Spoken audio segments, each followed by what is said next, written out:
अगर मान लीजिए मैं आज से आपको अपनी साइकिल दे दूँ और कहूँ कि ये तुम्हारी साइकिल है, तो क्या ये ट्रांसफ़र वैलिड होगा? तो क्या हर ट्रांसफ़र में रजिस्ट्रेशन या फिर उसका रिटन एग्रीमेंट कराना ज़रूरी होता है? तो इसी को एड्रेस करने के लिए section 9 transfer of property act आया। So hello guys, welcome back to judicial classroom and आज की वीडियो में हम section 9 of transfer of property act समझेंगे। सो बिना किसी देरी के चलिए शुरू करते हैं। सो सेक्शन 9 कहता है a transfer of property made without writing in every case in which a writing is not expressly required by law। ठीक है, ये अब इसका सिंपल सा मतलब ये है कि अगर कोई भी ऐसा ट्रांसफ़र है जिसके लिए लॉ ने अलग से ये नहीं कहा है कि तुम उसको राइटिंग में कराओ, तो अगर तुम उसको बिना राइटिंग के ट्रांसफ़र करते हो तो वो वैलिड है।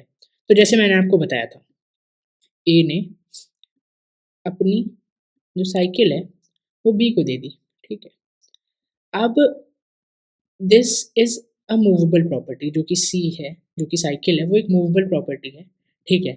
तो अब इसका ट्रांसफ़र लॉ में रिटन कॉन्ट्रैक्ट के थ्रू करना ज़रूरी नहीं है, आप उसको ओरली भी ट्रांसफ़र कर सकते हैं, ठीक है। अगर ऐसा ट्रांसफ़र लॉ में ओरली हो सकता है तो वो ट्रांसफ़र बिल्कुल वैलिड होगा। उसके लिए आपको रजिस्ट्रेशन नहीं कराना, ना कि आपको उसके लिए राइटिंग करानी ज़रूरी है। उसके बिना भी वो ट्रांसफ़र वैलिड होगा, ठीक है। तो this section refers to the mode of transfer और ये बताता है कि जहाँ पे आप प्रॉपर्टी ओरली ट्रांसफ़र कर सकते हो, कब? जब आपको राइटिंग में कराना ज़रूरी नहीं है। इसका एक एग्ज़ाम्पल मैं दे देता हूँ, जो कि आगे आप सेक्शन 54 में पढ़ेंगे, जो कि सेल से रिलेटेड है, ठीक है। अब सेल में क्या होता है कि प्रॉपर्टी जो कि 100 रुपए की है, ठीक है। 100 रुपए की है और वो 100 रुपए से या तो ज़्यादा है या तो कम है। मान लीजिए एक्स प्रॉपर्टी है, ठीक है। दिस इज़ एक्स प्रॉपर्टी और ये एक्स प्रॉपर्टी है 70 रुपए की।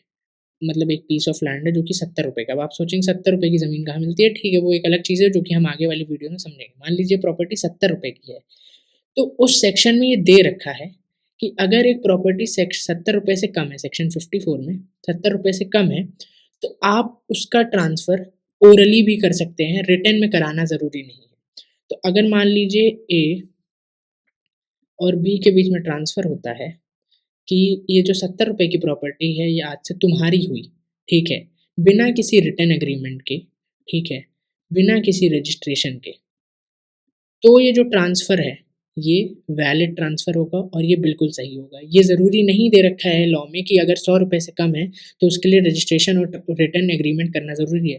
तो वो जो ट्रांसफ़र है वो बिल्कुल वैलिड है और यही ये सेक्शन कहता है। तो आई होप आपको ये ओरल ट्रांसफ़र वाला क्वेश्चन और ये सेक्शन समझ आ गया होगा। तो आई होप आपको वीडियो अच्छी लगी हो एंड अगर अच्छी लगी है तो वीडियो को लाइक करिए, चैनल को सब्सक्राइब करिए and share it with your friends and family. So अगली वीडियो मिलते हैं। Bye bye.